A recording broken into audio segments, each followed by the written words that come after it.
بسم اللہ الرحمن الرحیم۔ شروع اللہ کے نام سے جو بڑا مہربان اور نہایت رحم کرنے والا ہے۔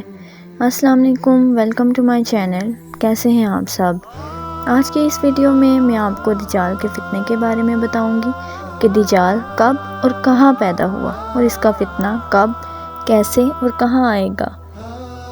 دجال کے ماں باپ کون ہیں؟ دجال کیسے پیدا ہوا؟ کیا دجال رسول اکرم صلی اللہ علیہ وآلہ وسلم کے زمانے میں بھی موجود تھا؟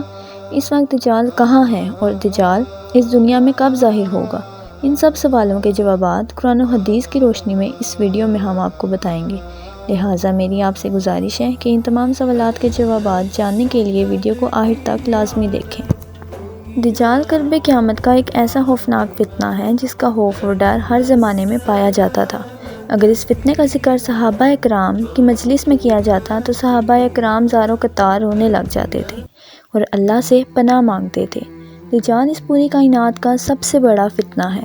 حضرت محمد صلی اللہ علیہ وآلہ وسلم نے فرمایا کہ قیامت سے پہلے دجال کا فتنہ ضرور آئے گا۔ دجال کا فتنہ قیامت آنے کی بڑی نشانیوں میں سے ایک نشانی ہے۔ دجال کی شکل و صورت کے بارے میں رسول پاک صلی اللہ علیہ وآلہ وسلم نے فرمایا کہ دجال چھوٹے قد کا ہوگا اور وہ نہایت ہی بدصورت ہوگا اور ایک آنکھ سے اندھا ہوگا۔ اس کے جسم پر بہت زیادہ بال ہوں گے، اس کا رنگ گندمی ہوگا۔ اس کی سب سے واضح نشانی یہ ہوگی کہ اس کے ماتھے پر کاف فا را لکھا ہوگا، جس کو ہر مسلمان پڑھ لے گا لیکن کافر اور فاسق نہ پڑھ سکے گا۔ دجال جب دنیا میں آئے گا تو لوگوں کے سامنے پرہیزگار بن کر رہے گا تاکہ زیادہ سے زیادہ لوگ اس کی اتباع کریں، لیکن اندر سے وہ بہت ہی ظالم ہوگا۔ دجال خود کو خدا کہے گا، یعنی اپنی نبوت کا اعلان کرے گا۔ جب اس کے ماننے والوں کی تعداد زیادہ ہو جائے گی تو وہ خدائی کا دعویٰ کرے گا۔ دجال ایک بہت بڑی سواری پر سوار ہو کر پوری دنیا میں گھومے گا اور وہ سواری اتنی بڑی ہوگی کہ اس کی دونوں آنکھوں کے درمیان کا فاصلہ 40 گز ہوگا۔ وہ پوری روح زمین میں گھومے گا سوائے مکہ اور مدینہ کے۔ وہ ہر شہر، ہر علاقے میں جائے گا اور خدائی کا دعویٰ کرے گا۔ جو شخص اس کی بات مانے گا وہ اس کو مال و دولت سے نوازے گا اور پھر وہ لوگ عیش و عشرت کی زندگی گزاریں گے، اور جو لوگ اس کی بات ماننے سے انکار کر دیں گے وہ اس کو قتل کر دے گا۔ دجال کے پاس بے حد طاقت ہوگی اور بے شمار مال و دولت ہوگی۔ اس پوری دنیا کی نہروں پر دجال کا قبضہ ہوگا۔ اس کی اجازت کے بغیر کوئی بھی پانی نہ پی سکے گا۔ وہ لوگوں کو گمراہ کرنے کے لیے ہر طرح کا جادو کرے گا۔ دجال ہر برے طریقے سے اپنی طاقت کا استعمال کرے گا۔ وہ آسمان کو حکم دے گا تو وہ بارش برسائے گی اور زمین کو حکم دے گا تو وہ سبزہ اگائے گی۔ دجال اپنی سواری پر سوار ہو کر بجلی کی طرح پوری زمین میں گردش کرے گا۔ وہ دنیا کے ہر کونے میں جائے گا اور اپنی خدائی کا دعویٰ کرے گا۔ اس وقت تمام کافر اور اسرائیلی لوگ اس کے ساتھ ہو جائیں گے، لیکن جو سچا مسلمان ہوگا اور جس کا ایمان پختہ ہوگا وہ دجال کو پہچان لیں گے اور اس کی بات ماننے سے انکار کر دیں گے۔ دجال پوری زمین میں فتنہ اور فساد پھیلانے کے بعد مکہ اور مدینہ کی طرف رخ کرے گا، لیکن دجال کو مکہ میں داخل ہونے نہیں دیا جائے گا۔ وہاں سے ذلیل و رسوا ہو کر دجال مدینہ کی طرف رخ کرے گا۔ اس وقت مدینہ کے 7 دروازے ہوں گے اور ہر دروازے پر اللہ تعالیٰ فرشتہ نازل کرے گا جو دجال کو مدینہ میں داخل ہونے نہیں دیں گے۔ پھر دجال مکہ اور مدینہ سے باہر کھڑے ہو کر ایک خوفناک چیخ مارے گا۔ پھر مکہ اور مدینہ میں جو لوگ منافقین ہوں گے وہ دجال کی آواز سن کر باہر آ جائیں گے اور دجال کے ساتھ شامل ہو جائیں گے۔ دجال اس دنیا میں 40 دن تک رہے گا اور ایک دن کئی مہینوں کے برابر ہوگا۔ پھر امام مہدی کا نزول ہوگا جو دجال کا خاتمہ کریں گے۔ اس وقت دجالی فوج اور امام مہدی کی فوج کے درمیان بہت بڑی جنگ ہوگی جس میں دجالی لوگ ہار جائیں گے اور امام مہدی کی فوج جیت جائے گی۔ اب بات کرتے ہیں کہ دجال کون ہے اور اس کے ماں باپ کون ہیں۔ پیارے دوستوں، دجال کی پیدائش کے بارے میں بہت سی روایات ملتی ہیں۔ حضرت محمد صلی اللہ علیہ وآلہ وسلم کے دور کی بات ہے کہ جب مسلمان مکہ سے مدینہ کی طرف ہجرت کر رہے تھے تو انہی دنوں میں ایک عورت نے ایک بچے کو جنم دیا۔ یہ بچہ ایک آنکھ سے نابینا تھا۔ بچپن میں یہ مدینہ کے اندر بچوں کے ساتھ کھیلا کرتا تھا، لیکن آہستہ آہستہ یہ بچہ مشہور ہونے لگا اور پھر ایک دن اس نے اپنے اوپر وحی نازل ہونے کا دعویٰ کر دیا۔ یہ بچہ لوگوں کے ساتھ عجیب و غریب طرح کی اور پر اسرار باتیں کرنے لگا جب اس کی خبر اس کی ماں کو ہوئی تو وہ حضور اکرم صلی اللہ علیہ وآلہ وسلم کے پاس آئی اور اس نے اپنے بیٹے کا سارا واقعہ حضرت محمد صلی اللہ علیہ وآلہ وسلم کو بتایا اور کہا کہ آپ اس کا معائنہ کریں کہ میرا بیٹا کیا کر رہا ہے۔ تو ایک دن حضرت محمد صلی اللہ علیہ وآلہ وسلم صحابہ اکرام کے ساتھ اس کے گھر کی طرف روانہ ہوئے تو آپ نے دیکھا کہ وہ بچہ ان ساری بچوں کے ساتھ کھیل رہا ہے۔ اس کا نام ابن سیاد تھا۔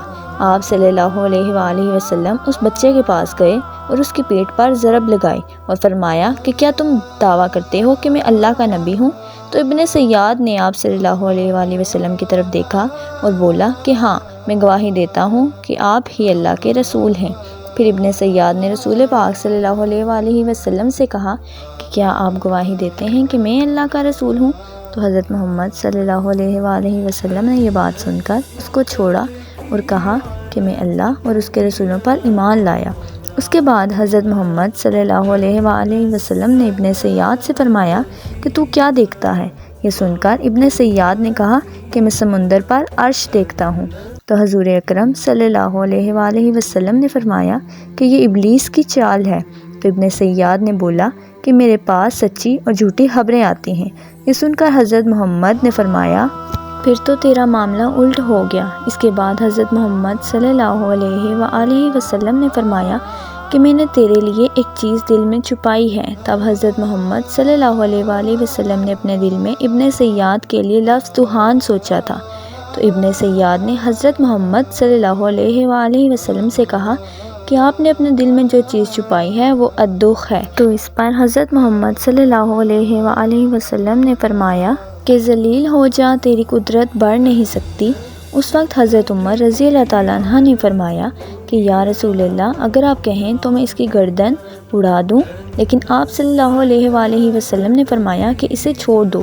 اگر یہ سچا ہے تو اسے قتل نہیں کر سکتا، لیکن اگر یہ جھوٹا ہے تو اسے قتل کرنے میں کوئی بھلائی نہیں۔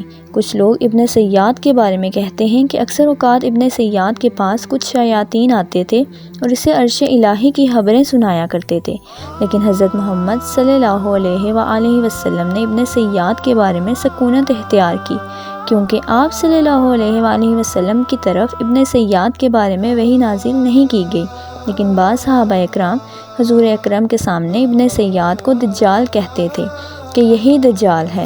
بعض مفسرین کا کہنا ہے کہ دجال انسانوں اور جنوں کے ذریعے پیدا ہوا اور بعد میں اس کے ماں باپ کو قتل کر دیا گیا اور دجال کو ایک جزیرے میں قید کر دیا گیا، اور دجال آج بھی اسی جزیرے کے اندر قید ہے اور اس کے ساتھی شیطان اس کو ہر بات کی خبر دیتے رہتے ہیں۔ کچھ لوگ کہتے ہیں کہ دجال کو بنا ماں باپ کے پیدا کیا گیا ہے، لیکن حقیقت یہی ہے کہ دجال قیامت آنے سے پہلے ضرور آئے گا اور اس کا فتنہ بہت ہی زیادہ برا ہوگا۔ دجال مشرق کی طرف سے آئے گا۔ حضور اکرم صلی اللہ علیہ وآلہ وسلم نے دجال کی تمام نشانیاں بیان فرما دی تھیں، لیکن اس بارے میں کوئی خبر نہیں کہ دجال کب پیدا ہوا اور یہ کہاں سے آیا اور اس کے ماں باپ کون ہیں۔ اس کا علم صرف اللہ تعالیٰ کو ہے۔ اللہ تعالیٰ بہتر جانتا ہے کہ دجال کون ہے اور وہ کب پیدا ہوا۔ اللہ تعالیٰ سے دعا ہے کہ اللہ تعالیٰ ہمیں دجال کے فتنے سے محفوظ فرمائے اور ہمارے ایمان کو مضبوط بنائے، آمین۔ امید ہے آپ سب کو ہماری یہ ویڈیو ضرور پسند آئی ہوگی۔ ملتے ہیں اگلی ویڈیو کے ساتھ، تب تک کے لیے ہمیں اجازت دیجیے۔ اللہ حافظ۔